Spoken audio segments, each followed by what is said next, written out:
Welcome back to my personal favorite segment on this channel, Underrated Flicks, where I get to talk about movies that not everyone knows about, but I do. I know a lot about these movies, and I just want to tell you guys about them. I decided to do an Underrated Flicks video on this movie in particular because, well, the other day I was feeling a little bit down.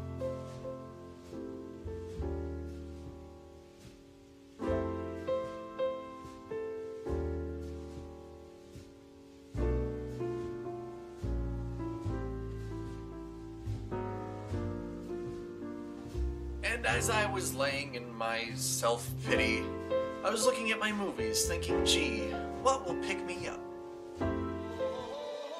And I found the brightest case I had on my movie shelf, and I decided to put that movie in. And that movie was Kung Fu Hustle. Everybody was kung fu fighting. Those kids were fast as lightning. In fact, it was a little bit frightening, but they fought with...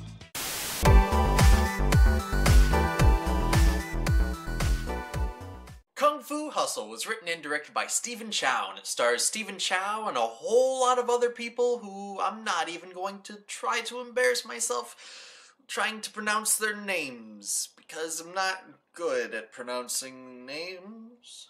Just as a heads up, there's like a daycare center right next to my place, so if you hear some screaming kids, it's okay, don't worry about it. Just don't worry about it, okay? Just don't worry about it. Just don't worry about it. Kung Fu Hustle is inspired by a lot of the classic Kung Fu movies that came out of China in the 1960s. And the story of Kung Fu Hustle follows a very tried and true plot line that, you know, a lot of classic Kung Fu movies followed. There's a small town of people who are being threatened by a local gang, and it's up to a bunch of Kung Fu warriors to help save the day. Even though it's a plot line that we've seen many times, we've never seen it told in this way. Even though this movie's an extremely goofy comedy and like an outlandish action flick, everything was put together with extreme skill. Stephen Chow obviously has a passion for the classic Kung Fu movies, and you can feel that through the screen. The fight scenes are extremely well choreographed, and the plot line and just all of the characters and everything in it makes you feel like you're watching an old Kung Fu movie. Every scene feels like everyone on set is just having an awesome time. It pays great homage to like the classic movies, while also adding in something extremely new and doing things that are innovative, and also playing with the technology that we have now. They use special effects in this movie that you never would think you'd see in a Kung Fu movie, but they use it very well. So there's a scene in this movie where there's two characters chasing each other, and for no reason, no apparent reason whatsoever, their legs start spinning real fast, like Sonic, like the Roadrunner, like literally, it's the Roadrunner, and they're just chasing each other, and it has nothing to do with anything, but it's there. And in an interview with Stephen Chow, the director, actor, star, producer, the interviewer asked him, "Whoa, why'd you have this scene in it?" And he was like, "Well, I really liked the Roadrunner, and I looked it up, and no one had done a live-action Roadrunner scene. So I decided to do it because no one else did." That's such a good thought process to have before going into a movie. It's like, you know what? What's something no one has ever done before? Let's do that. I love that. I love his passion. You can definitely feel that there's a passion in the filmmaking in this movie. Now, the only time, like, special effects did feel like a bit much, because I'm not a fan of CGI. I'm not. Unless it, like, improves the story, I think we can do without it. The only time that I thought, alright, this is a bit much, was there's one scene where he's like in a traffic light, and he's like healing himself after like a funny little bit where he was getting hurt a lot, and he's just throwing a temper tantrum with like giant lips because he got bit by a snake, and it's a ridiculous scene that we could have gone without. Like, it didn't feel like it was adding anything, but also it wasn't that great. I just think the movie could have done so much better without that one scene. But it's okay.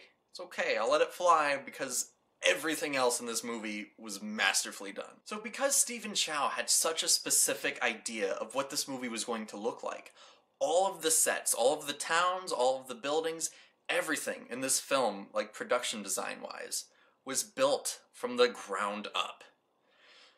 Yeah. It's so amazing because, like, everything in this movie feels so lived in. Everything feels like this is a small shanty town. Everything feels like an actual place that people are surviving in, that people are inhabiting. And that's amazing when you can have that kind of immersion from something that you've built specifically for this film. And the music. Even the music is great. The entire score of this film was done only with classic Chinese instruments, and it feels like a classic movie. Everything comes together so well. And with film scores, a lot of times, they're just there. They're just there, you know? But with this, it's such a unique score. It's just, it gets you pumped up. And when you hear music from this movie, outside of this movie, you know that it's from Kung Fu Hustle. Something that could have just easily been a goofy comedy is a very masterfully done film. And the comedy aspect is also extremely well done. It's insane. This movie's crazy. The humor, it's out of this world. Like, it's one of the funniest movies I've ever seen, while also having, like, extremely well choreographed fight scenes. The actor Bill Murray, yeah. He saw this movie and he loved it, and he had something really interesting to say about it. In an interview, Bill Murray said, "Kung Fu Hustle is the supreme achievement of the modern age in terms of comedy. There should have been a day of mourning for American comedy the day that movie came out." So, I'm not just some kid saying, hey, this movie's funny. Bill Murray said this movie's one of the funniest movies of all time. It's a great film, and just everyone should be aware of this. Like, everyone. Now, in this movie's defense, it is the highest grossing film to come out of Hong Kong. The only thing is, I don't hear about it that much. You know, I had gone so long without seeing this movie. I've, like, kind of heard about it, but not much. I thought, oh, it's just this goofy movie that has, like, a cult following. And I only saw this movie, like, a few months ago. A friend showed it to me, and the movie opens up with some amazing directing. Like, some of the shots in this movie are just very, very masterfully done. And then the opening credits come up, and there's a gang of bad guys, just a gang, doing a dance number. Because this is Kung Fu fucking Hustle. And they can do that. And I loved it. Like, the second that this gang of bad guys started dancing, I was like, how have I gone my entire life without seeing this movie?